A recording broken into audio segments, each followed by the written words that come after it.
हरिओम समाधिपाद सूत्र क्रमांक 29। तत् प्रत्येक चेतना अधिगमः अपि अंतराय अभावश्च। याचा अर्थ असा होतो की त्या प्रणवाच्या जपामुळे ध्यानामुळे मन अंतर्मुख होते आणि आत्मचेतनेचा अनुभव येतो। त्याबरोबरच साधकाच्या मार्गातील अडथळे नाहीसे होतात।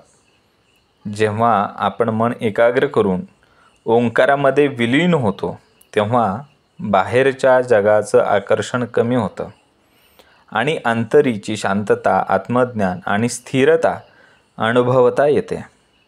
मनाचे भ्रम, भीती, आळस, शंका हे सर्व अंतराय नाहीसे होतात। उदाहरणार्थ, जसा सूर्य ढगामुळे दिसत नाही तसेच आत्मस्वरूप या अडथळ्यांमुळे, अंतरायांमुळे झाकले जाते। पण सातत्याने केलेलं ध्यान आणि जप यामुळे ते अंतराय दूरवर सरकून जातात आणि आत्मप्रकाश स्वतः दिसू लागतो। धन्यवाद।